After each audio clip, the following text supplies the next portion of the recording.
Bom, vamos continuar nossa aula. Tem alguém... Ah, já sei.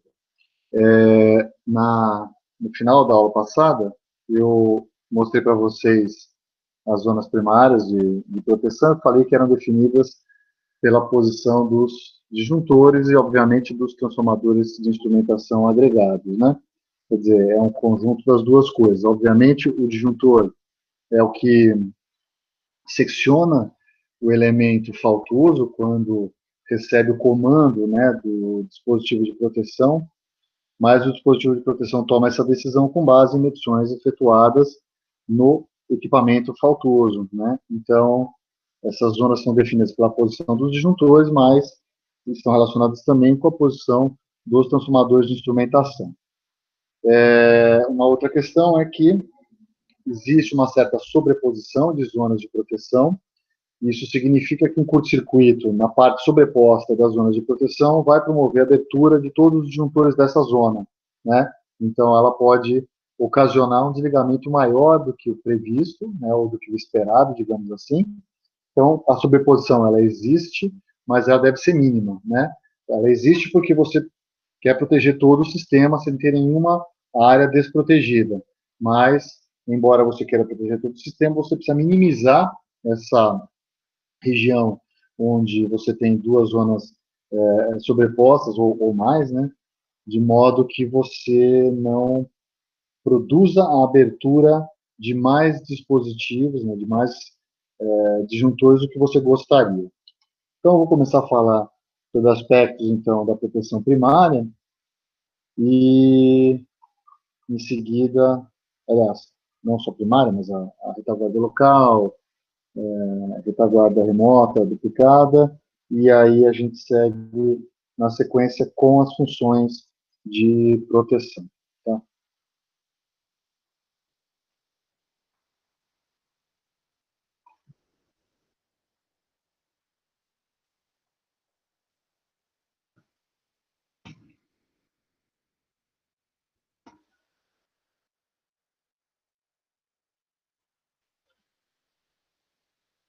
Então, a proteção primária ela é definida a partir do conceito de zona de proteção.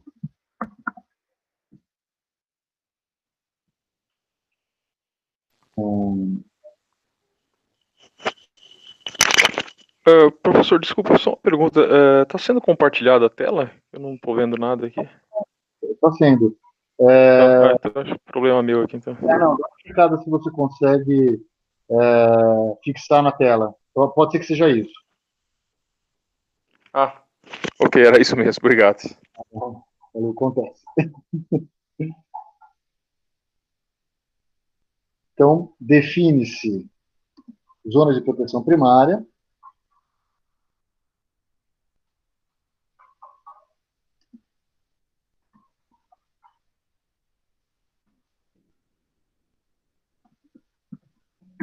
como aquela delimitada pela localização dos transformadores de corrente e disjuntores.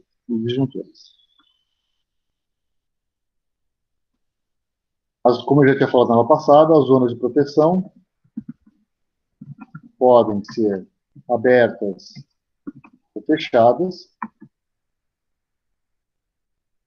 E quando eu tenho uma função de proteção aplicada em zonas de proteção fechadas, a gente diz que a proteção é unitária. E se ela é aplicada em zonas abertas, ela é não unitária. Então, a proteção unitária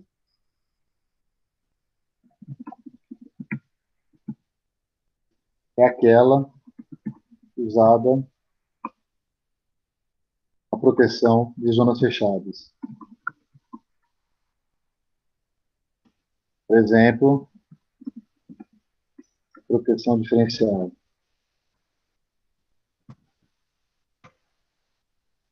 E a proteção não unitária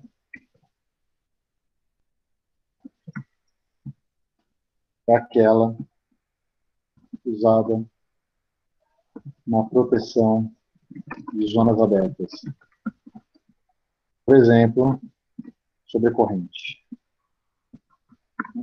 Sobrecorrente é uma zona, é uma proteção típica não unitária, é uma zona de proteção que não é definida geograficamente, ela é coordenada temporalmente, né? E é diferente, claro, é um pouco diferente, claro, da proteção sobre corrente direcional que eu vou falar mais para frente. Deixa eu fazer uma coisa, acho que eu vou rearranjar isso aqui, depois eu falo de proteção primária especificamente. Então, vamos fazer o conceito aqui.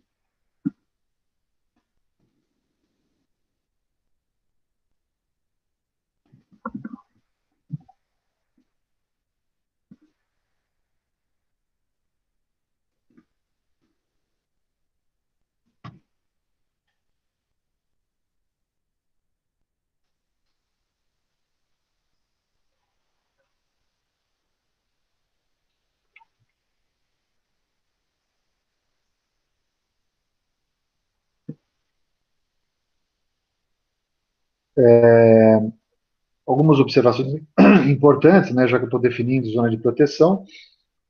Então, os disjuntores eles são instalados nos pontos de conexão, né, dos equipamentos primários com a rede, de modo que eles sejam capazes de isolar apenas o equipamento defeituoso. Dependendo do tipo de instalação, você pode agrupar mais de um equipamento, né? Por exemplo, em pequenas centrais hidrelétricas, às vezes você tem o gerador e o transformador elevador fazendo parte da mesma zona de proteção. Então, se você desliga um, você desliga o outro, tá? Para economizar, por exemplo, o disjuntor, que é um elemento que tem um custo razoável, né? Mas, normalmente, em redes mais sofisticadas, de nível de tensão mais elevado, você acaba individualizando os equipamentos e a zona que delimita o equipamento é definida pela posição dos disjuntores, tá? A zona de produção primária, então, é estabelecida ao redor de cada elemento, e uma falta dentro da zona primária deve provocar a abertura de todos os juntores que delimitam essa zona primária. E isso, como eu já tinha falado no começo, em zonas primárias sobrepostas, você tem a abertura de todos os elementos, de todos os disjuntores dessas zonas primárias. Tá? Então, deixa eu colocar esse resumo aqui.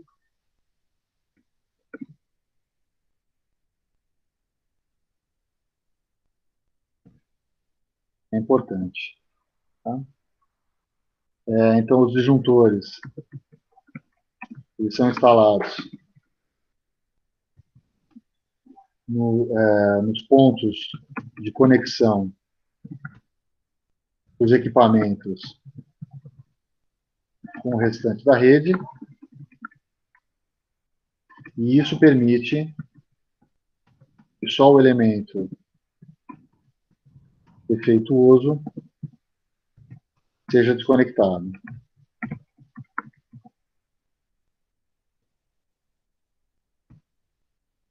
Segunda observação, uma zona de proteção primária é delimitada por seus disjuntores, e uma falta dentro dessa zona deve produzir a abertura apenas desses disjuntores.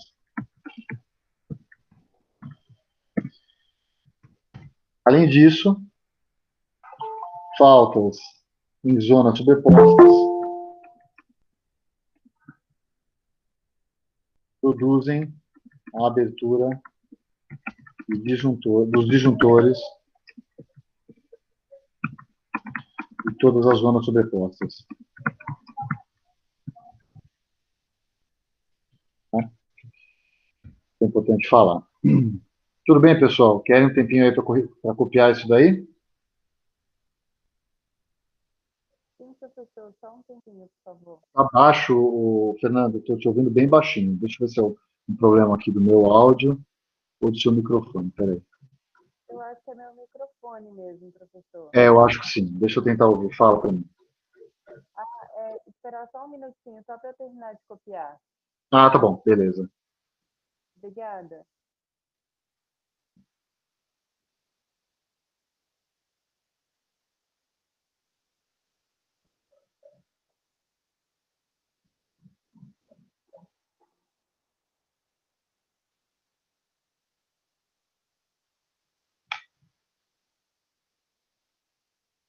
Prontinho, professor. Ok, vamos passar para frente. Deixa eu ver se eu... Como é que eu lixei isso? Aqui. Beleza. Bom,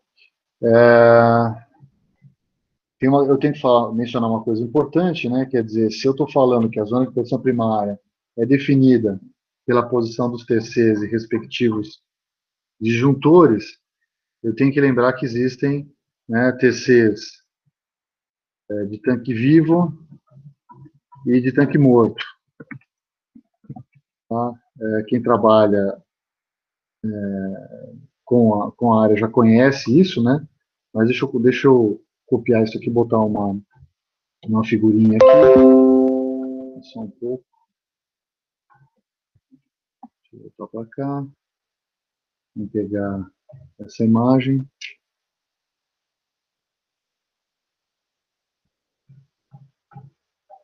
Então, isso aqui é um disjuntor do tipo tanque morto.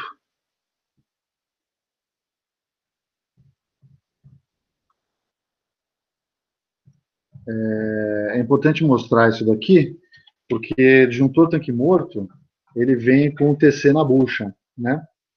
Então, o que eu tenho aqui, nessa bucha aqui, são TCs, tá?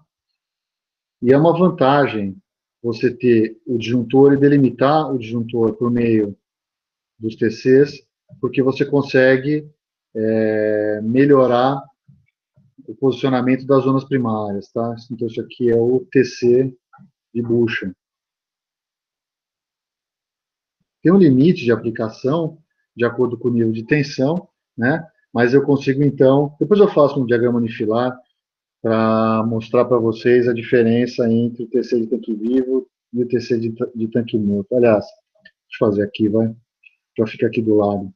Imagina que eu tenha uma barra, tá? Uma subestação. Tem a minha barra.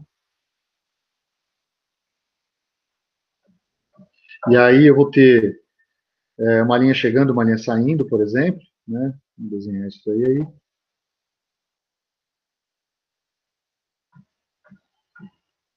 E os dois disjuntores que protegem a linha aqui.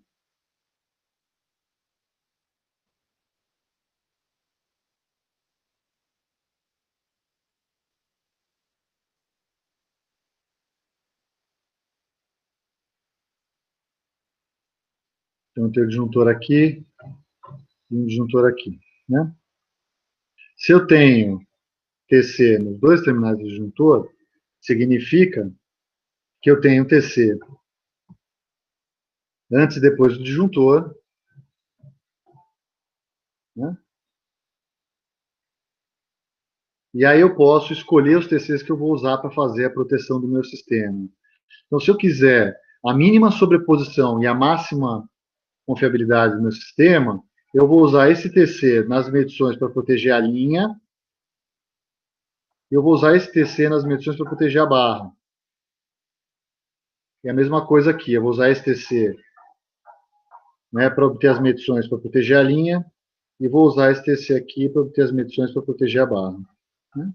Aí isso significa que eu vou ter uma pequena sobreposição, né, aqui nessa região aqui, interna, aqui, né? Uma sobreposição de cada lado, que tem a ver com o curto que vai acontecer aqui no meio desse disjuntor, né? Isso é praticamente impossível de acontecer, tá? Então, isso aqui não é TC de tanque morto, desculpa, gente, disjuntor de tanque morto, né?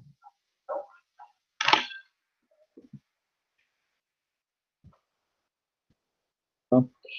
A outra opção que eu tenho são os disjuntores de tanque vivo. Então, deixa eu colocar aqui.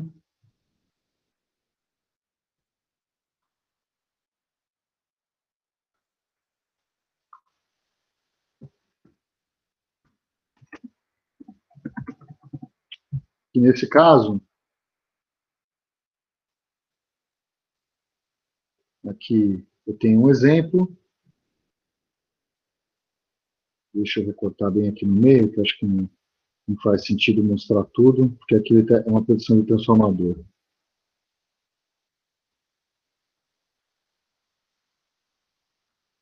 Então, aqui eu tenho o disjuntor e o transformador separados, né? O disjuntor e o transformador de corrente. Então, o que vai acontecer aqui, né? Vamos fazer o mesmo desenho. Vamos pegar o mesmo desenho aqui dessa barra.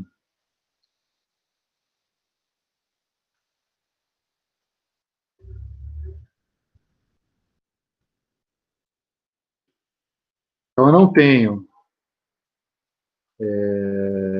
o TC dos dois lados do disjuntor, né? Deixa eu apagar algumas coisas aqui.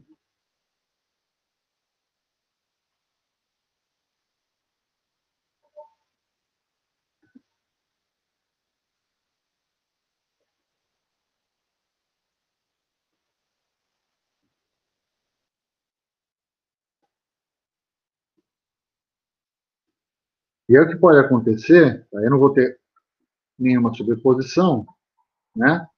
Mas o que pode acontecer, eu posso ter um curto aqui no meio, né? Entre os dois aqui, ó. Né? Pode acontecer aqui, né? Então fica um curto entre o disjuntor e o transformador de corrente. E essa situação aqui pode ser uma situação, certamente uma situação distinta do disjuntor de tanque motor, onde você tem os TCs. Existe uma chance maior de ter um curto-circuito aqui, é o desligamento completo aí do seu sistema, tá? Da barra e mais da linha e tudo. Mas é uma questão também de probabilidade de ocorrência, né? Não é uma coisa que tem uma probabilidade muito alta de ocorrer, embora possa acontecer, tá? Bom, aí eu vou falar dos tipos de proteção. Tem que falar proteção primária duplicada, proteção de retaguarda local e proteção de retaguarda remota, tá? A proteção primária duplicada, ela é obrigatória na rede básica, tá?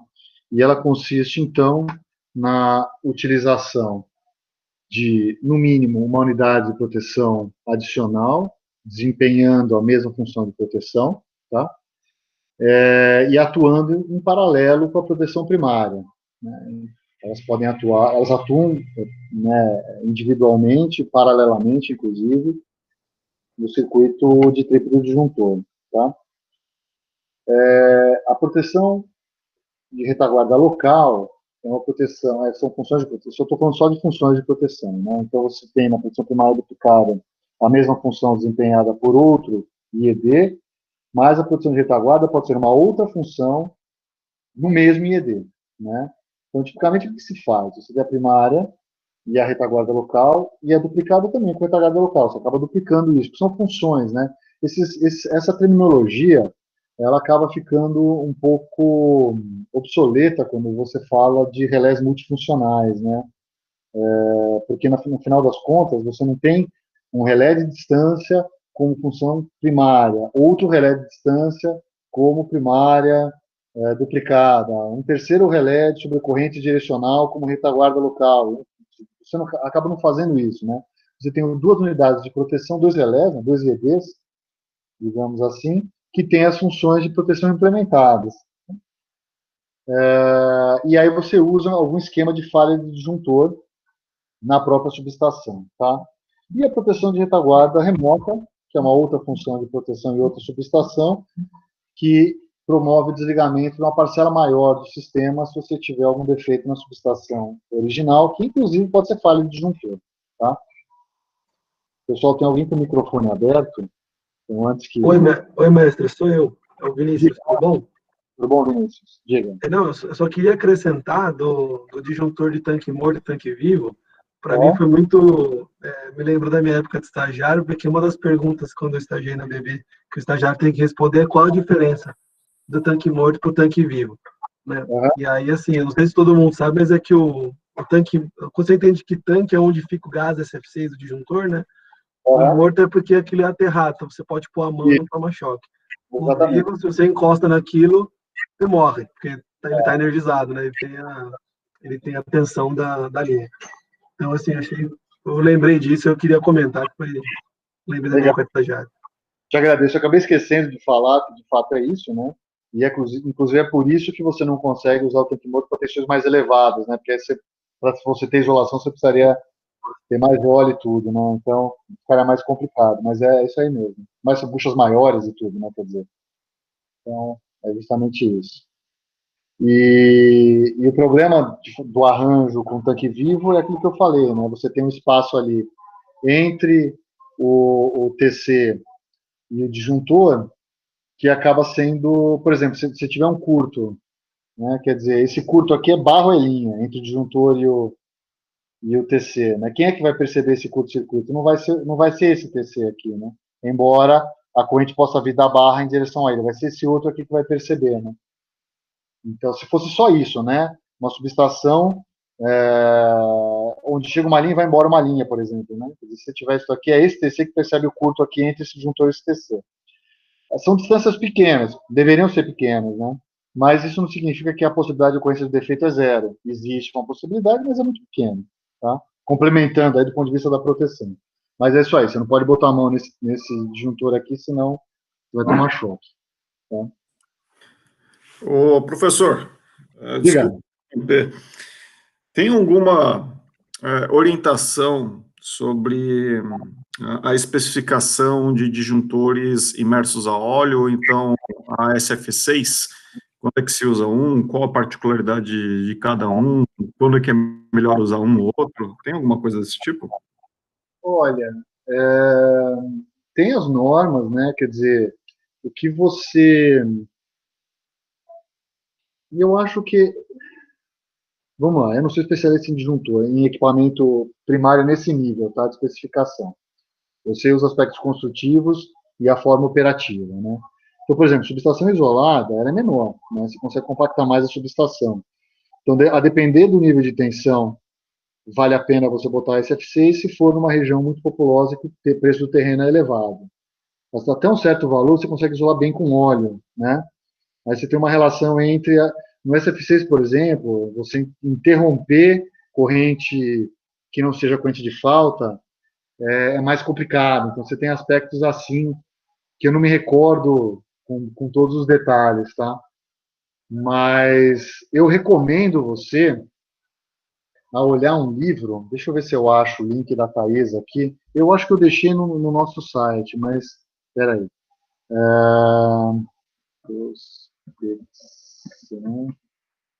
Professor, se eu posso acrescentar também, assim, do lado do fabricante, né, eu estagiei na fábrica de disjuntores da ABB, o disjuntor SFC ele tem uma vantagem de ser um pouco mais rápido que o disjuntor a óleo, e todo o processo produtivo é um pouco mais simples, né, de você purificar o SF6 e você armazenar ele, embora se lide com altas pressões, em termos de fabricação é melhor do que o óleo. E assim, acho que a ABB, por exemplo, já não fabrica mais a óleo, eu não sei dizer quais são as fabricantes que tem. Mas assim, eu vejo a gente tem essas vantagens na fábrica lá. Eu acho que os grandes fabricantes, principalmente, não devem talvez ter mais interesse em investir em tecnologia já consolidada, porque aí a margem de lucro é menor, né? Então você tem uma diferença no produto que tem um valor mais elevado, você tem mais tecnologia agregada, de fato você deve ter razão. Com relação ao uso e o tipo, deixa eu passar um material para vocês, deixa eu pegar um link aqui que eu tenho, que é um link da Taesa. Eu queria descobrir onde é que eu deixei isso daí. Deixa eu ver um minuto aqui se eu acho. Porque, anos atrás, quem está há bastante tempo no setor deve se lembrar de um livro de Furman sobre equipamentos. Foi desenvolvido aí na década de 80. Eu usei bastante esse livro na minha graduação e depois do começo da minha pós-graduação. E aí, depois disso... É um conjunto de 9 livros, se eu não me engano. Na verdade, 9 apostilas que viraram um livro. E aí, o que acontece? Alguns anos atrás, esse livro acabou virando... Deve estar na parte de apresentação e notícias da disciplina. Estou com ela aberta aqui, deixa eu ver. Esse livro acabou virando um projeto de P&D organizado pelo Fronten. E está aqui, realmente está na página inicial. Eu vou deixar o link da Taesa para vocês. É um livro enorme, tá? Tem 1000 páginas aí. Eu li uma época que eu fiz umas apresentações sobre equipamentos e tal, mas tem anos já, então não lembro do detalhamento todo. Deixa eu colocar aqui no chat da apresentação. E continua disponível no institucional da Taesa, tá? Ele é de acesso livre. Então vocês podem clicar e baixar esse livro, ele é enorme, tá? Inclusive ele fala também dos disjuntores, classes de tensão que você usa, vantagens e desvantagens de uns ou outros. Não são todos os capítulos desse livro que são muito bons. Obviamente, quem escreveu isso daí são pessoas de muito gabarito, né? Mas, às vezes, tem tanta informação que não dá para entrar no detalhe, tá? Então, dá uma olhada ali. Isso é um V0 para quem quiser se aprofundar no tema, tá bom?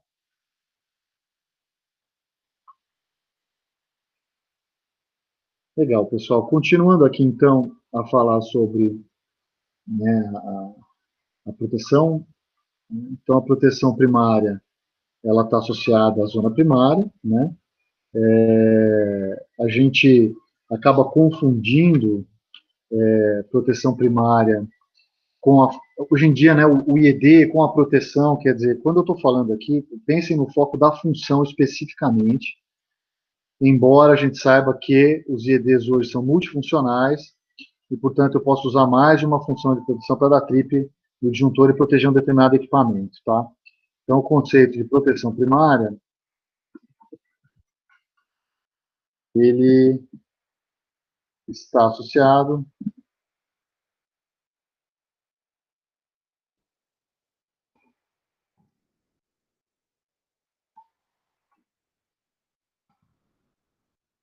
ao conceito de segurança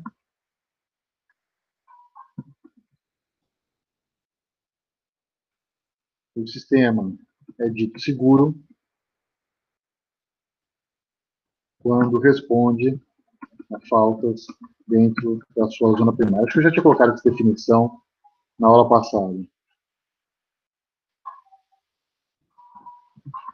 Então, a proteção primária é aquela responsável por detectar defeito dentro da zona primária, tá? A proteção primária duplicada, que é obrigatória na rede básica, sim,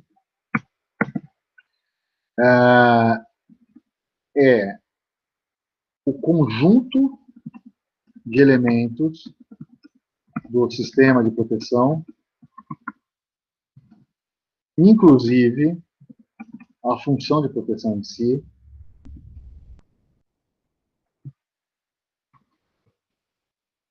que pode responder a faltas na zona primária, que responde, pode responder não, que responde a faltas na zona primária, concomitantemente à proteção primária, e no caso de sua falha. Tá? Então, a proteção primária duplicada é o que o nome diz, é o mesmo sistema de proteção. Tá? Por isso que eu falo que se confunde um pouco a questão da proteção, da função de proteção e do IED. Né? Quer dizer, a proteção primária duplicada significa que você está duplicando. Você pode duplicar, por exemplo, os transformadores de instrumentação, você pode duplicar os relés, você pode duplicar o serviço auxiliar, quer dizer, você pode duplicar fazer simplesmente todo o sistema de proteção duplicado, né? Ou, como mínimo, duplicar a função de proteção, tá? A duplicação depende, obviamente, de avaliação de custo, né? Eu não me recordo qual é o nível de duplicação que é demandado aí para o sistema, para a rede básica do SIM, né? Mas acredito que no mínimo seja a função de proteção. Mas você poderia duplicar, por exemplo, você pode usar TC com 2 núcleos e 2 enrolamentos. Certamente você não vai duplicar disjuntor que custa muito caro, né? mas você pode fazer arranjos de subestação que um determinado disjuntor pode entrar em manutenção e mesmo assim você mantém a confiabilidade do sistema, tá? Leandro, a proteção primária duplicada é mais do que um backup, tá? O que é a proteção primária duplicada? É igual a proteção primária, ela vai operar em paralelo, tudo bem? O backup não. Backup é aquela função de proteção. Pensa filosoficamente é o seguinte: a proteção de backup é aquela que atua mais lentamente quando a proteção primária não atua, né? Então, backup, você tem o backup ou retaguarda, né? Que é a retaguarda local, tá? E a retaguarda remota. A retaguarda local, na verdade, ela pode ser uma outra função de proteção que está associada com a proteção de falha de disjuntor, tá? A proteção de retaguarda remota não, tipicamente é uma proteção temporizada, né? Você percebe o defeito, mas você atua de forma retardada, não atua na hora que você percebe o defeito, esperando que a proteção primária, que deve ser responsável pela isolação daquele equipamento, elimine o defeito no equipamento. Alguém abriu o microfone, quer fazer uma pergunta, algum comentário?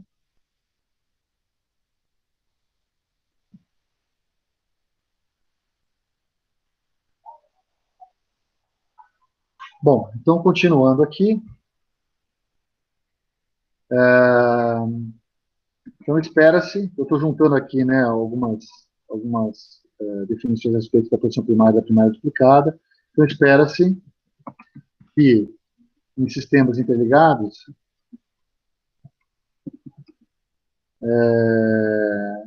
a falha de operação não ocorra, né? Ela é mais preocupante. A gente já discutiu isso aqui, né? Do que a falha de segurança.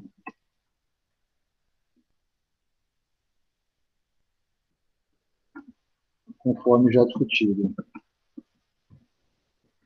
Embora, claro, se ter falha de segurança, você vai ter que responder pela falha de segurança. Na falha de operação, você também vai ter que responder, né? Mas preocupante com a falha de operação pode produzir algum desligamento mais amplo da rede, né? Sendo assim,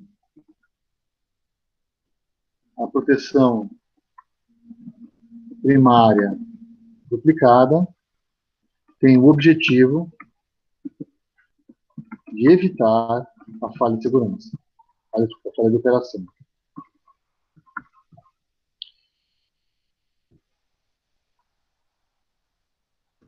A proteção primária duplicada, ela tem sido recomendada, assim, ou normalmente ela tem sido recomendada há alguns anos, há vários anos, na verdade, né, em detrimento da proteção de retaguarda remota, porque ela é mais rápida e mais seletiva, né? Como eu já falei, o ideal seria duplicar todo o sistema de proteção, mas o custo é proibitivo, né? No caso dos TCs, você pode ter TCs com núcleos separados, né, secundários com núcleos separados. Isso tem sido cada vez menos utilizado porque o burden dos IEDs é pequeno, né? Então, mesmo que antigamente você tinha um burden elevado, você podia fazer núcleo separado e garantir confinamento do fluxo e, portanto, evitar a saturação. Se você tem um IED que tem um burden pequeno, não faz sentido você usar mais de um núcleo no TC. O TP, tipicamente, não é duplicado, né? Ele tem custo para isso, mas o circuito secundário do TP pode ser monitorado pelo próprio IED. Os circuitos de comando, né, quer dizer, o circuito de triplo disjuntor e o serviço auxiliar podem ser duplicados, mas isso depende de uma avaliação de custo. E os IEDs, eles são tipicamente duplicados. E aí você usa os mesmos princípios de proteção para fazer a proteção primária. Quer dizer, então, se a proteção primária é recomendada pelo ANS é a função de distância, por exemplo, você vai ter dois IEDs distintos com a função de proteção de distância implementada. Tá? E aí que as coisas começam a ficar confusas. O que seria a proteção de retaguarda local se você vai usar a proteção 21 nos dois IEDs? É uma outra função de proteção que vai ser implementada também nos dois IEDs. Então, se for proteção de linha, por exemplo, é a função de proteção sobre a corrente direcional. Você tem essas duas funções implementadas. A função de proteção de distância com proteção primária e primária duplicada, e a função de sobrecorrente direcional como retaguarda local, implementada nos dois IEDs. Tá? O último equipamento que falta é o disjuntor, né, do sistema de proteção, digamos assim, e eles nunca são duplicados. Não é só uma questão de custo, né, mas também a questão da manutenção do equipamento, que envolve custo, né, custo e planejamento, e certamente a quantidade de equipe disponível para fazer isso daí. Então, associado a isso, você monitora o equipamento, né, fazendo a integral da curva I quadrado T, e usa algum esquema de falha de disjuntor, se você detectar falha de disjuntor da solicitação da sua abertura. Tá? Com relação a isso, né, quando você duplica, né, parece mais natural você duplicar o IED. Né? O que se faz tipicamente no Brasil, isso aqui não é uma constatação que eu estou fazendo, não é um juízo de valor. Tá? Isso acontece também na Europa, é mais comum na Europa do que nos Estados Unidos. As soluções são tipicamente turnkey. Então, você tem uma empresa que usualmente é a fornecedora de todos os equipamentos, que pode ser a integradora da solução ou não. Né? Depende do custo, depende do interesse da empresa, de ser simplesmente uma fornecedora de equipamentos ou uma integradora também. E aí o que acontece? Você duplica o IED, e a depender da solução proposta, o IED duplicado é da mesma família de produtos daquela empresa. Né? Isso traz um risco adicional que, às vezes, não é adequadamente mensurado pela engenharia da empresa que contrata essa solução, que é a falha de modo comum na função de proteção, porque, em sendo da mesma família, o IED tem exatamente o mesmo algoritmo de proteção implementado. E se houver alguma situação em que aquele algoritmo não é eficiente, ele vai produzir falha na função primária e na primária duplicada também. Né? Então, se a solução for, vamos escolher o mesmo fabricante, porque isso tem um custo menor de aquisição e implantação, e eventualmente até de manutenção da solução, porque a equipe de manutenção tem que dar suporte à manutenção dos ajustes e tudo, tem que ter bem claro que esse risco pode acontecer, tá? Esse risco, não só em falha de operação, mas também em falha de segurança. Às vezes, vale mais a pena você solicitar do fabricante um IED de outra família, que tem outra função, outra implementação da mesma função de proteção. O ideal seria ter um IED de outro fabricante, né? Mas isso pode significar um custo adicional que a empresa não quer assumir, tá? Então, esse custo, esse problema de falha de modo comum pode acontecer, tá? Professor, só comentando aí, eu também trabalho aí com proteção, e realmente isso aí raramente acontece mesmo, né? Até o próprio cliente, ele prefere ter os IEDs tudo de uma mesma família, de um mesmo fabricante, para otimizar aí a equipe de manutenção dele, tudo, né? A única vez que eu vi uma vez um cliente pedir isso aí foi por um sincronismo em um gerador, né? Que aí ele queria um relé sincronizador e um outro para fazer um check de fabricantes diferentes, né? Mas foi só essa vez também. Eu acho que é mais difícil quando você fala em linhas de transmissão, barramentos, na maioria dos transformadores. Eu acho que é mais difícil você encontrar alguém disposto a arcar com o custo de manutenção e depois, obviamente, todos os custos de comunicação com IEDs de diversos fabricantes, ou mais um fabricante, para esses equipamentos. Gerador é um problema, né? Se der um problema no gerador, já era. Você não tem... Como é que você vai fazer de prateleira, né? Você vai levar um bom tempo para substituir, né? Se acontecer alguma coisa. Então, e acontece, né? Tudo bem, Normalmente os problemas em gerador são problemas mecânicos. Mas eu acho que aí aí você pede outro porque vale a pena manter a equipe de manutenção em função do custo da indisponibilidade daquele equipamento, né? Eu acho que aí é realmente uma análise de risco, tá? E eu falei que não é nenhum juízo de valor, porque tem um livro muito bom da ABB, ele está um pouco desatualizado agora, a edição que eu mexi nele já tem pelo menos 10 anos, e ele é um livro que fala sobre automação de redes, né, desde a automação da geração até a automação da distribuição, e com os respectivos estudos de caso, né, como é que você justifica a automação da distribuição, por exemplo, que é muito pulverizada, então parece que o retorno do investimento não é tão rápido assim. E esse livro tem uma constatação, é um livro feito por um professor da Escócia junto com o engenheiro da BB, né? E é uma constatação, a América Latina e a Europa preferem as soluções turnkey com o fabricante só. Já americanos, canadenses, e eu não me lembro agora, por exemplo, se o Japão estava no meio disso, de fato não lembro, mas eu lembro que os Estados Unidos e Canadá preferem soluções que envolvem mais a engenharia da empresa, então eles não estão muito preocupados com a manutenção, é mais com a solução de engenharia. A manutenção eles resolvem depois, tá? Mas é uma questão, cultural isso, tá? Não é nenhum juízo de valor, não. E falha de modo comum, eu realmente, eu precisaria estudar mais para saber se tem, de fato, falha de modo comum em algoritmo, tá? A gente sabe que os algoritmos têm problemas, né? Mas você consegue mitigar esses problemas melhorando os equipamentos primários, né? Por exemplo, saturação de OCMTC, coisa desse tipo, tá? Então, de fato, eu menciono isso porque eu sei que é prática comum no Brasil e é uma coisa que, eventualmente, tem que se pensar na hora de fazer uma análise de um defeito no sistema de proteção, né? De repente você fala assim, pô, nenhuma das duas primárias atuou, será que uma outra atuaria? Né? De repente você fala, pega a oscilografia, põe numa caixa de teste, põe um outro relé de outra família e esse outro relé de outra família percebe o defeito. Você fala, poxa, talvez eu não tivesse tido essa falha se eu tivesse relés de famílias diferentes. Mas eu também nunca vi nenhum estudo aprofundado a respeito desse falhas de modo comum e o workaround para resolver esse problema, essencialmente na função de proteção, tá? Que fique bem claro isso.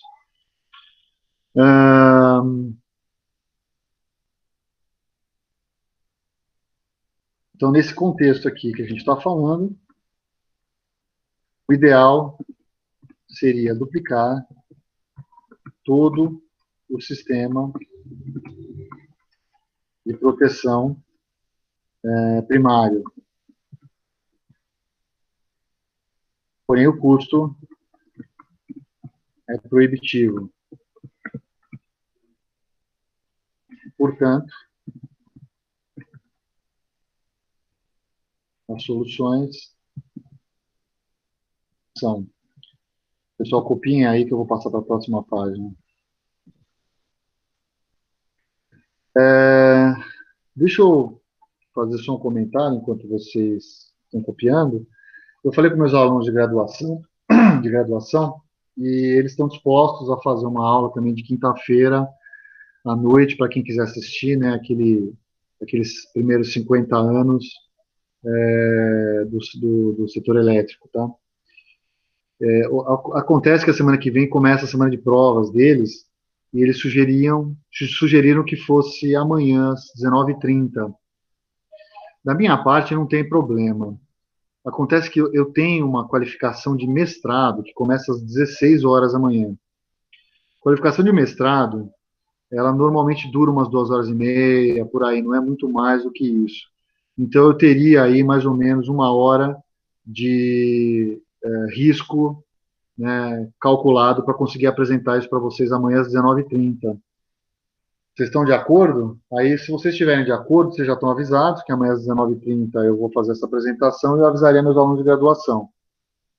Então, se vocês puderem eu responder pela Janaína e ela me encaminha o WhatsApp, ou se vocês puderem responder pelo chat aqui, eu agradeço.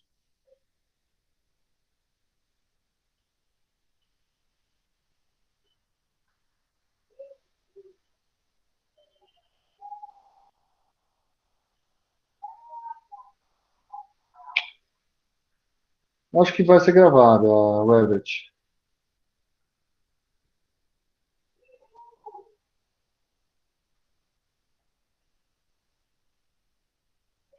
Tá bom, então vai ficar marcado para amanhã às 19h30. Eu vou mandar uma mensagem para os meus alunos de graduação hoje mesmo, para eles ficarem já alertas disso. Eu vou reservar uma sala no Meet. Vou fazer isso no intervalo da nossa aula, e aí eu coloco para vocês Eu mando o link para vocês da sala do Meet e vamos deixar reservado amanhã para 19h30, tá? Se por um acaso eu tiver algum problema em função da qualificação que começa às 16 horas, eu aviso vocês e remarco isso, tá? Tudo bem? Pode voltar, professor, por gentileza.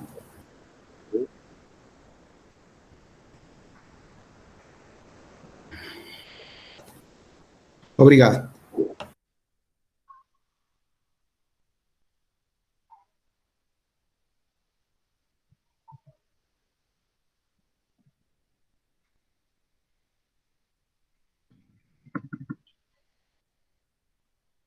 As soluções dessa duplicação, no caso dos TCs, né, podia ser secundários, com núcleos separados, para minimizar o problema de saturação. Atualmente,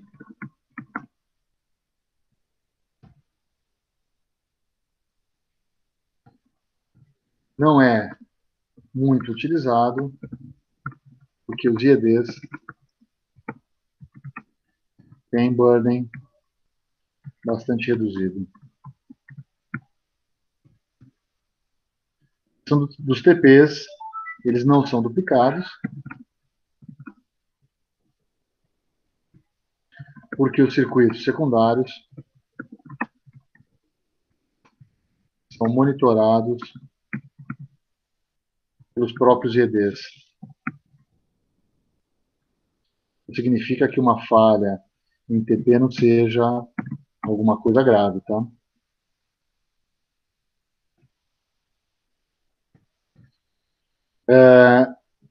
O circuito de trip, né, o circuito de comando e o serviço auxiliar, eles podem ser duplicados,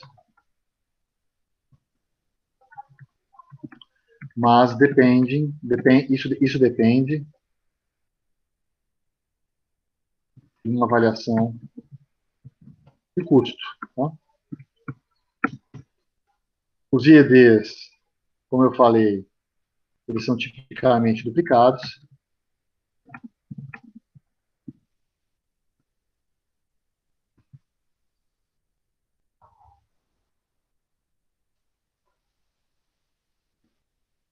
Porém, preciso avaliar a possibilidade, ou a probabilidade, na verdade, de falha de modo comum na função de proteção implementada,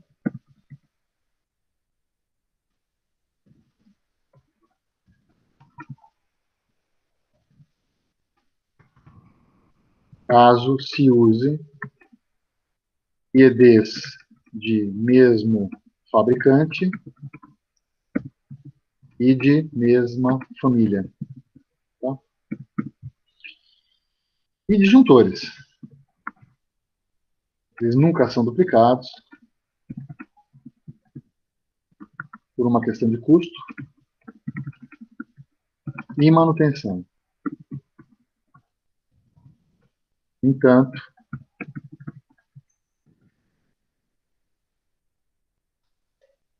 se usa o esquema de falha de disjuntor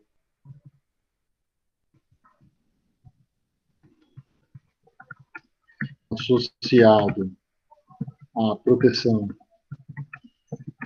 primária e à primária duplicada,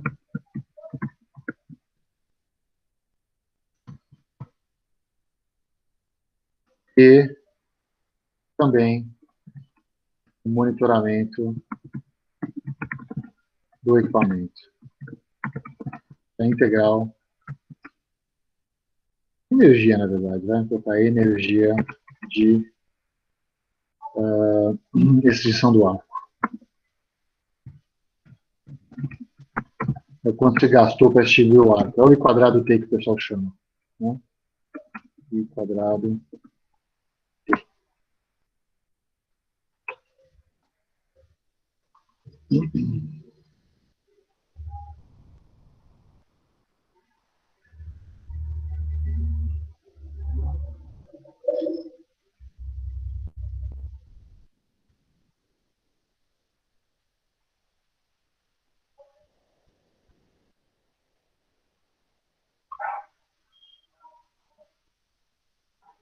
Me avisem aí quando eu posso passar, gente, por favor.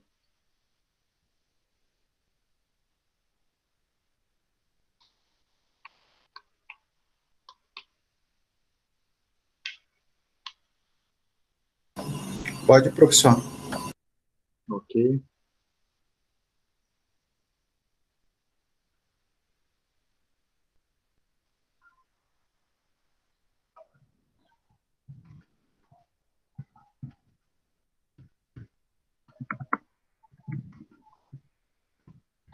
E aí o que acontece, pessoal? As coisas começam a ficar. Por isso que eu falei que eu sempre achei um pouco obsoleta essa definição, tá? Isso, questão de definição, é sempre uma questão controversa. Eu não sou muito daquele que curte normas e regras, mas fica um pouco complicado, né? Quer dizer, quando você fala em produção primária duplicada, se você pensar só em termos de função, é a função que você está utilizando, tá? Então, a função de distância é uma função primária, você pode duplicar a função de distância por meio de outro IED. Quando você fala em falha disjuntor, ela é uma função de proteção, que monitora a corrente. Quer dizer, se continuar circulando corrente e o disjuntor já tivesse sido comandado, alguma coisa aconteceu com o disjuntor, deu alguma coisa de errado, né? Então, essa é uma função de proteção. Quando você fala em função de proteção de sobrecorrente direcional, como retaguarda para a função 21, para a função de distância, também é uma função de retaguarda, né? Então, as coisas começam a ficar um pouco difíceis de classificar bem e ficar preto e branco. Fica uma zona um pouco cinza, tá? Então, a primária duplicada, ela pode se confundir, às vezes, com a retaguarda local, tá? Deixa eu deixar essa observação aqui.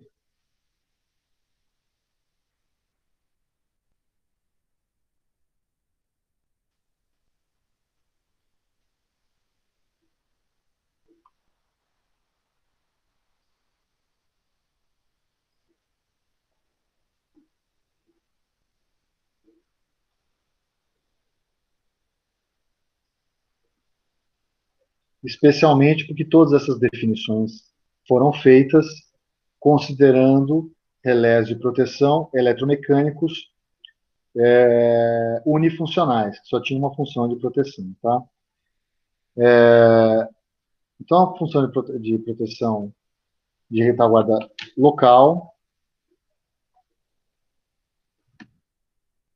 ela utiliza outra função de proteção que não é utilizada como função primária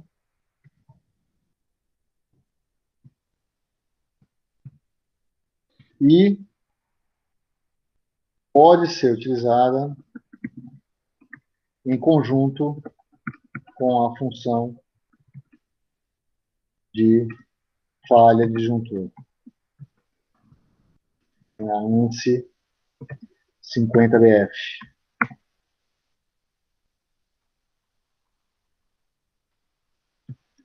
Com detalhes a respeito disso, quando a falta não é eliminada,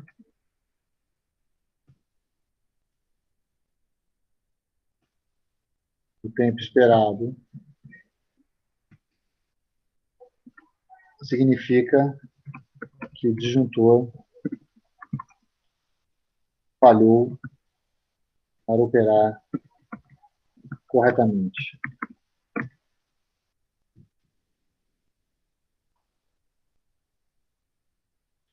E há uma nova tentativa de trip.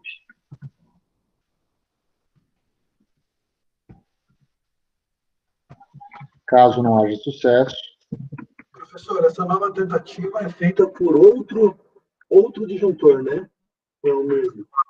Não, é o mesmo. Você manda para o mesmo disjuntor. Aí depende, né, do seu esquema de proteção. Se você não tiver sucesso nessa tentativa, você vai mandar abrir todos os disjuntores da barra. É isso que eu vou falar agora. Que é o que eu acho que eu vou pensando. Certo? Ok. Isso daqui isso aqui depende um pouco da filosofia da empresa, tá? Concordo com você. Industrial não tem isso não, tá? Falha disjuntor vai limpar o primeiro que abrir. você tem uma instalação industrial tipicamente radial, você não é difícil, claro, guardadas as devidas proporções, por favor. Então, indústrias de grande porte, se você tem um sistema de alimentação radial nessa indústria, e aí você tem relés sobre corrente nos diversos níveis de tensão, dificilmente você vai coordenar isso no tempo, indústrias grandes, tá? Você vai acabar fazendo a coordenação disso usando seletividade lógica com falha de disjuntor, tá? Então, por exemplo, indústria não é não é limpa a barra na indústria. Quem descobrir primeiro limpa tudo. Você pode desligar a indústria toda, porque aí vira corrida crítica, tá? Como é que funciona? Você ajusta todos os IEDs, por exemplo, com a sobrecorrente de tempo definido, para dar tempo de todo mundo receber o sinal de bloqueio. Então, vamos imaginar que você tenha 5 relés sobrecorrente em série. Lá, o curto-circuito aconteceu mais a jusante lá da barra de alimentação, lá, depois do último relé sobrecorrente. Então, você ajusta todo mundo com tempo morto ali de 50 milissegundos. Só que aí o primeiro disjuntor mandou dar trip no... Desculpa, o primeiro relé mandou dar trip no disjuntor equivalente, o disjuntor não conseguiu eliminar o defeito. O que você vai fazer? Todo mundo manda um sinal para cima de bloqueio. Então, você tem 50 milissegundos para detectar um sinal de bloqueio que tem um delta T típico, sei lá, você pode escolher 100 milissegundos, um pouco maior do que isso, dependendo da segurança que você quer na sua indústria. Aí deu 100 milissegundos, todos os outros disjuntores para cima vão receber o comando de triplo dos seus respectivos relés, porque está todo mundo enxergando o defeito. Tá? Isso garante que o menor tempo de atuação vai ser 150 milissegundos mais o tempo de abertura. Né? E aí você consegue um tempo mais rápido de atuação. Tá? Professor, Oi.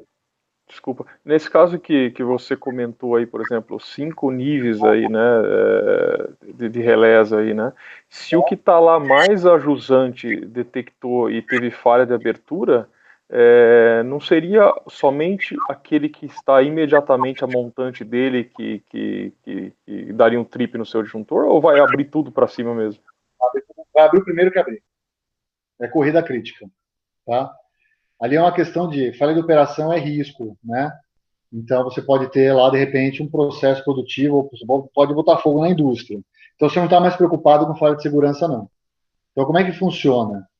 Você bloqueia o IED imediatamente a montante. É assim que funciona. Então o bloqueio não é para todo mundo. Então vamos imaginar que seja os IEDs A, B, C, D, E. O E está mais perto do defeito lá. Então o E bloqueia o D bloqueia o C bloqueia o B bloqueia o A. O E não bloqueia o A, ele bloqueia o D, e dali para frente.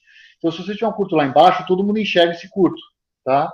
Só que aí você ajusta a função de sobrecorrente de tempo definido de modo a ter tempo de receber a mensagem de bloqueio.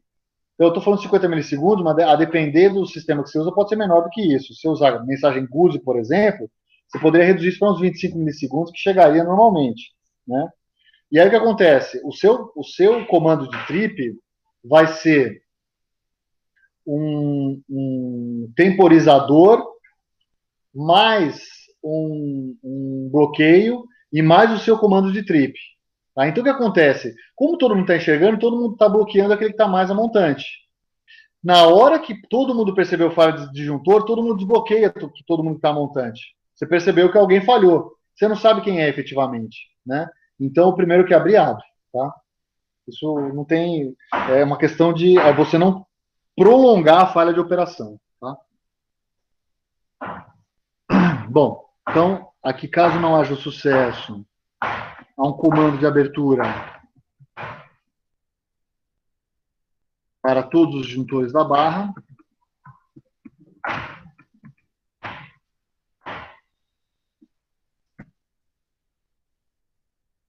A informação sobre a falha fica registrada no IED e, eventualmente, pode ser enviada ao centro de operação.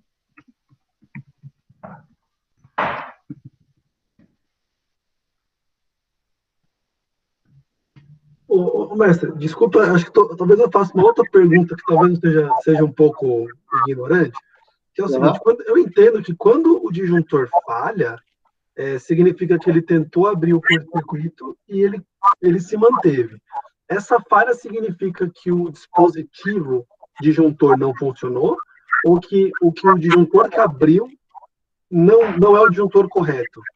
Porque, assim, eu entendo que se o disjuntor abre e o curto continua, esse disjuntor vai explodir, certo? Certo, exatamente. É isso mesmo. Ah, então tá bom. Ele não conseguiu extinguir o elétrico que se formou ali dentro. Entendi. É exatamente isso mesmo, tá? Por uma falha na isolação, por uma falha no comando de abertura, sei lá qual que é. Pode ser uma falha no comando de abertura, tá? E aí o que acontece? Você mandou ele abrir, ele não abriu, simplesmente a corrente continua passando. Vai falhar ali quem for mais suscetível termicamente às correntes de curto-circuito. Né? Eventualmente, um outro disjuntor, você preserva o sistema elétrico como um todo. Tá? Mas também pode ser um disjuntor que não conseguiu extinguir o arco. Tá? Uma falha na instalação. Tudo bem? Quando você tem falha de disjuntor, você precisa ter um DTT, que é um comando de triplo direto. E aqui, eu estou falando de linha aqui, tá? Mas eventualmente você vai, isso vai acontecer em outro tipo de equipamento, tá? Por exemplo, você manda imagina que você tenha 2 Bs de entrada de transformador, tem que eliminar o disjuntor de um dos transformadores que teve um curto na barra, esse disjuntor não conseguiu, você precisa mandar um DTT para o disjuntor no primário do transformador, para ele abrir, tá? Isso também, mas aqui eu estou dando um exemplo aqui de linha de transmissão, mas eu vou fazer um desenho, depois vai ficar um pouco mais claro. DTT é o Direct Transfer Trip. Você recebeu esse comando, você tem que abrir, mesmo que você não sabe o que está acontecendo, para o disjuntor capaz de isolar a área com defeito, ficar um pouco mais claro. Por exemplo,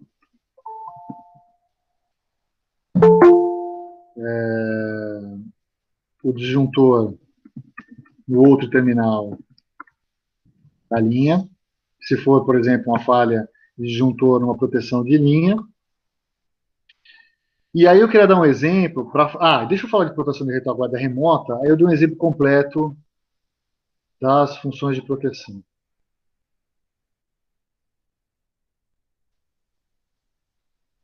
Então, essa é a proteção de retaguarda local.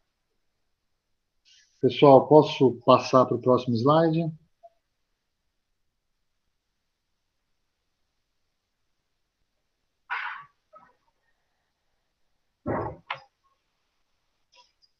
Pode ir, professor.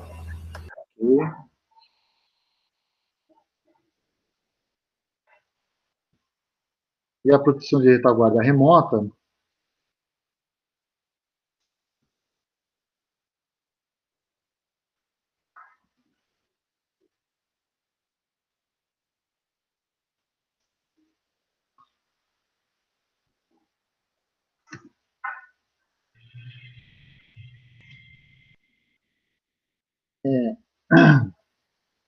Instalada em outra subestação, preferencialmente, por isso que é remota, evitando completamente as falhas de modo comum, inclusive, por exemplo, incêndio no serviço auxiliar. Tá?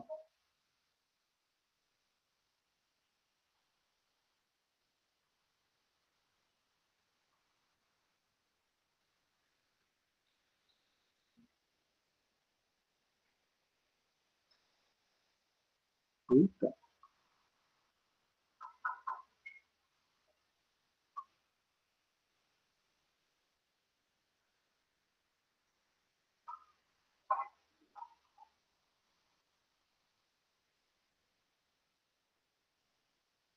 No entanto, isola um trecho do sistema elétrico, trecho maior do sistema elétrico, além de atuar mais lentamente. o que pode ocasionar algum dano maior aos equipamentos primários. Uma coisa importante aqui, que é, em virtude de isolar um trecho maior, torna-se mais difícil prever todas as condições operativas.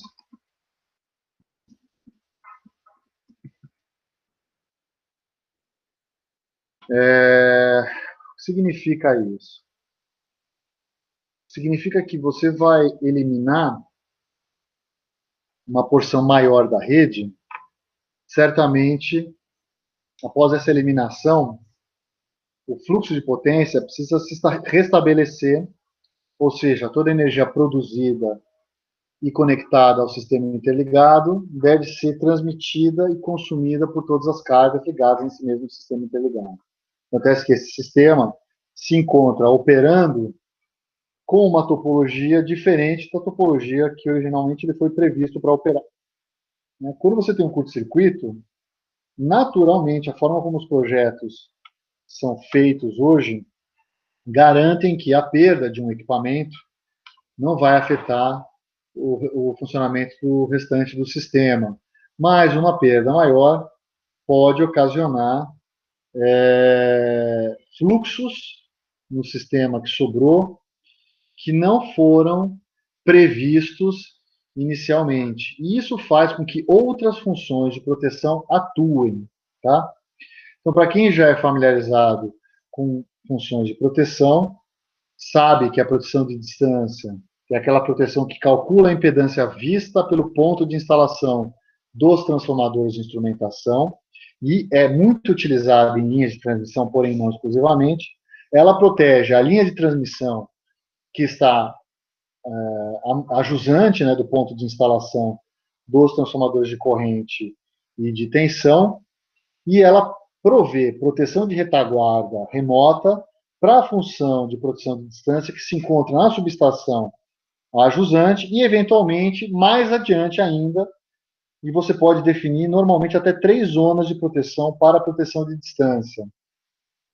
Acontece que a terceira zona da proteção de distância está muito longe, ou relativamente longe, da linha de transmissão que essa função de proteção protege efetivamente. E ela pode acabar se confundindo com... já respondo isso para você, Leandro. Ela pode acabar se confundindo com uma operação normal do sistema. E o que acontece? Como ela atua lentamente, ela vai demorar para atuar um segundo, um pouco mais do que isso. Ela pode desligar uma porção ainda mais significativa do sistema, agravando esse problema. Tá? Falhas na coordenação da proteção, quer dizer, falhas de segurança na coordenação da proteção que envolvem a terceira zona na proteção de distância são famosas. Tá? Essa falha foi o que provocou o último grande blackout no Nordeste americano. Tá? Ali você tinha uma situação, uma rede muito carregada, houve o desligamento de uma parcela dessa rede em virtude de um curto-circuito que ocorreu, a rede já estava muito carregada, era um momento de alto consumo. Quando houve o desligamento correto desse trecho de rede, houve uma sobrecarga no outro trecho de rede. Essa sobrecarga ela podia perdurar, porque a rede tinha sido prevista para essa sobrecarga, mas a função de proteção de terceira zona de um equipamento, né, de um relé de distância, entendeu que era curto-circuito e desligou essa outra linha de transmissão. E aí o sistema entrou em colapso. Tá? No caso americano, foi bastante grave, era inverno, tá? Quando você desliga a rede no inverno, naturalmente você põe em risco o abastecimento de gás que provê o aquecimento para as pessoas, tá? As bombas que pressurizam o gás são elétricas, tá? E aí você pode prejudicar o abastecimento, né? E você pode, na verdade, criar um risco para a saúde pública, né? Que é não prover o aquecimento necessário. Nos Estados Unidos, esse desligamento foi completamente restabelecido em 72 horas, o que é bastante grave, tá? Muito tempo para restabelecer o fornecimento. Bom, o Leandro me perguntou, professor, você se refere às condições N-1 que devem ser analisadas no estudo de fluxo de potência? Sim, Leandro, justamente isso, tá? Então, quando você configura o sistema, você configura com a possibilidade de perder um equipamento naquele microsistema que você projetou, porque macroscopicamente você não vai perceber essa perda microscópica. É difícil falar em N-1 sistema interligado, mas, por exemplo, toda vez que você conecta uma usina nova, as linhas de transmissão que fazem a interligação entre o sistema interligado e a usina, elas operam no critério N-1. A garantia física também é parecida com isso, né? E, normalmente, o critério de estabilidade, né, que vem do cálculo do fluxo de potência, ele é o critério mais severo, ele é mais severo até do que o critério térmico das linhas, né? Então, normalmente, ajuste de terceira zona que produz abertura, desligamento que produz falha de segurança, ou seja, desligamento desnecessário, isso é erro de ajuste, tá? Mas é porque você não consegue prever todas as condições operativas quando você tem desligamentos maiores, tá? Bom, no caso, então, da produção de retaguarda remota, vamos fazer um desenho aqui e falar sobre todas as proteções aqui. Deixa eu dar um exemplo.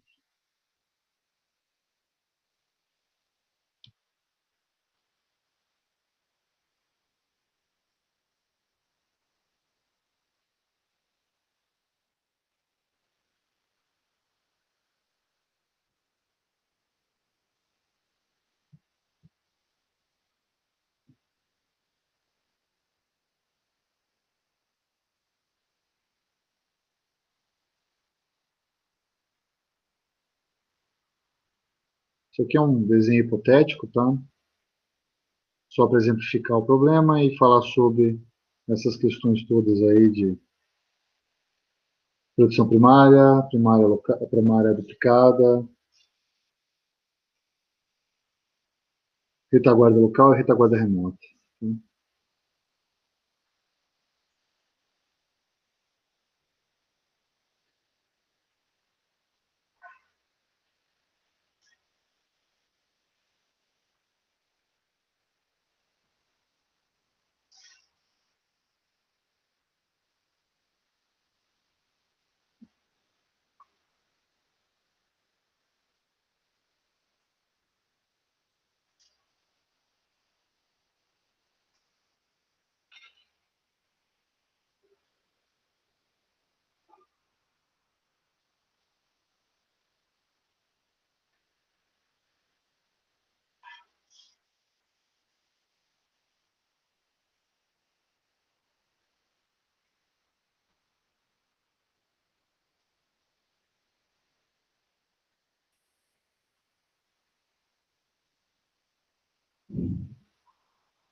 Então, imaginar aqui que eu tenho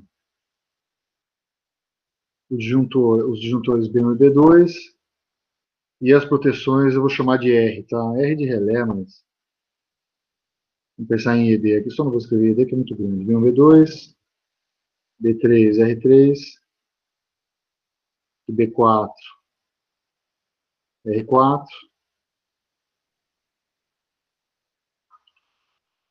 B5, R5, B6, R6, B7, R7, B8, R8, B9, R9, B10, R10. E aí eu tenho a zona de proteção definida para a linha delimitada pelos disjuntores B5, B6. Essa aqui é a zona de proteção. E aí,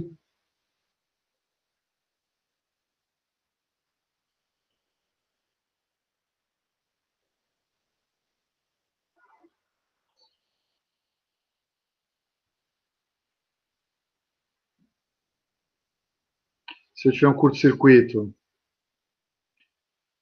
aqui no meio, uma falta, F, quem tem que atuar é o B5 e o B6, primária e primária duplicada, tá? Então, quem enxerga isso daqui é primária mais primária duplicada. O trip na primária e na primária duplicada não tem atraso, tá? Não significa que eu não possa usar a primária duplicada para olhar a falha do disjuntor, mas eu posso ter uma proteção de retaguarda.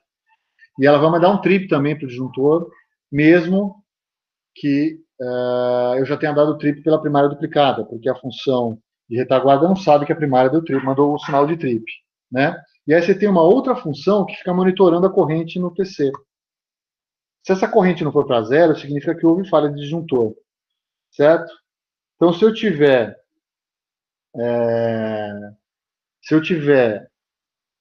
falha no disjuntor D5, né?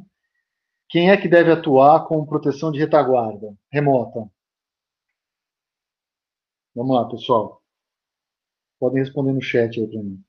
Quer dizer, se eu tiver falha, por alguma razão, e o disjuntor B5 não abrir, ou o curto-circuito não for extinto do lado da barra onde está o B5. Aí vamos chamar, sei lá, barra PQRS aqui. PQRS. Então, beleza, R6 vai atuar. Ótimo, beleza. Então, a proteção de retaguarda remota é R1 e R3. Todo mundo enxerga isso aqui? Agora, se eu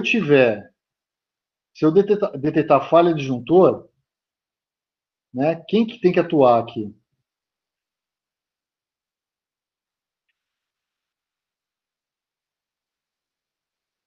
Só B2 e B4, Leandro?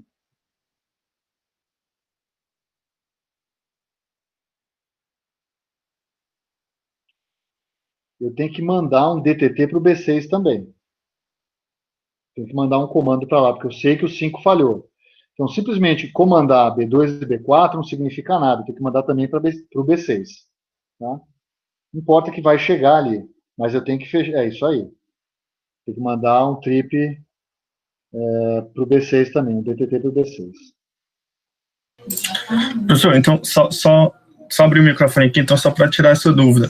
O B6, ele já iria atuar normalmente, né? Considerando que não vai ter nenhuma falha de abertura para o B6, correto? Deveria atuar, mas você precisa se assegurar disso. Tá, perfeito, perfeito. Então, vamos escrever isso daí, quem é cada um aqui. Deixa eu passar para a próxima página.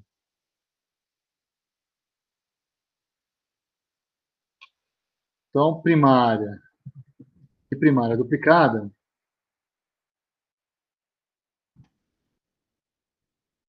atuam sobre o B5. Retaguarda local atua sobre o B5 também. Aí você vai ter uma proteção de falha de disjuntor. Isso aqui manda comando de abertura para B2 e B4 e DTT para B6. E aí a retaguarda remota, ela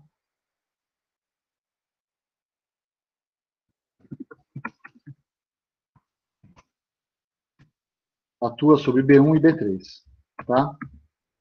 Vou pegar isso aqui para todo mundo.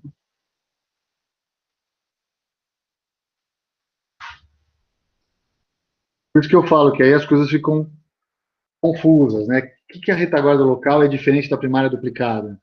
Né? O que é a primária é diferente da retaguarda local? A coisa fica confusa aqui, ó. Por isso que eu não gosto muito dessa nomenclatura, principalmente com IED com multifuncional hoje em dia, tá? Você implementa são funções de proteção. Então, sempre implementar mais uma função de proteção que define a proteção primária, quer dizer, uma função de distância em mais de um IED, vai fazer outra função de distância nesses dois IEDs que você escolheu para fazer primária e primária duplicada, que vai ser uma função de retaguarda, né? Essas funções todas vão atuar no disjuntor, a primária atua instantaneamente, a retaguarda local pode atuar mais lentamente para você poder coordenar como retaguarda de outras funções de proteção em outras subestações, né? Por exemplo, a função de sobrecorrente direcional como retaguarda para outra subestação. Só que o IED fica monitorando falha de disjuntor, é uma outra função de proteção ainda, tá? Então isso aqui acaba virando funções de proteção e a lógica é o que vai definir como é que vai funcionar o comando de abertura, né? Isso aqui fica depois limitado à lógica, tá? Então isso aqui são funções de proteção. Então uma discussão que eu quis levantar aqui, porque quando você procura isso aqui em livro, o livro ele está muito focado na função, não muito no IED, entendeu? Os livros aqui eles foram escritos na época que as funções eram implementadas em relés monofuncionais. Então toda a lógica é pensada dessa maneira, tá? Então isso aqui acabou virando um bando aí de funções de proteção.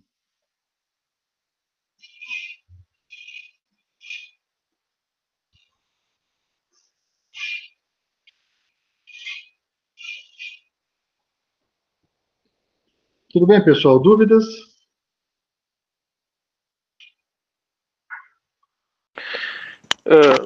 Professor, é que agora a imagem anterior fugiu um pouco da cabeça, mas nessa falha aí, quando tem falha de disjuntor, é limpada a barra Q, é isso mesmo?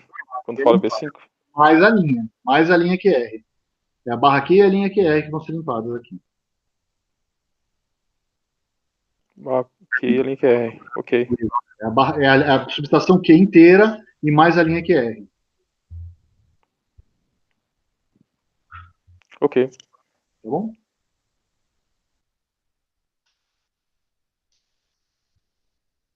Pessoal, vamos fazer um intervalinho agora, que depois eu vou começar as funções de proteção, tá? Eu vou mandar mensagem para meus alunos, vou mandar mensagem para vocês também, com relação aí à apresentação do histórico da engenharia elétrica, porque eu preciso reservar o horário na minha agenda, e quando eu reservo o horário eu consigo colocar no Google Meet, tá? Então, guardem um pouquinho que eu vou fazer isso agora. Posso deixar no último slide para quem quiser copiar aí?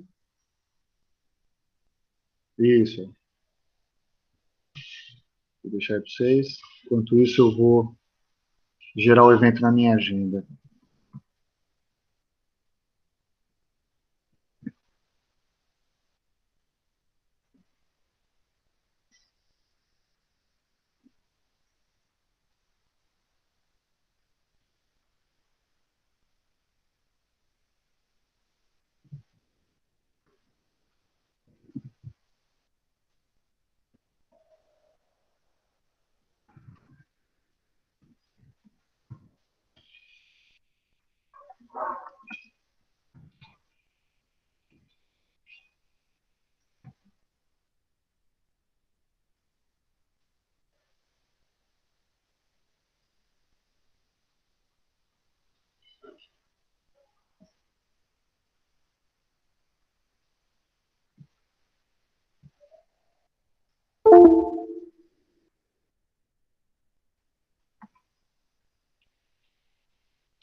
Pessoal, vou deixar aqui para vocês no chat. Espera aí. Deixa meu mouse aqui.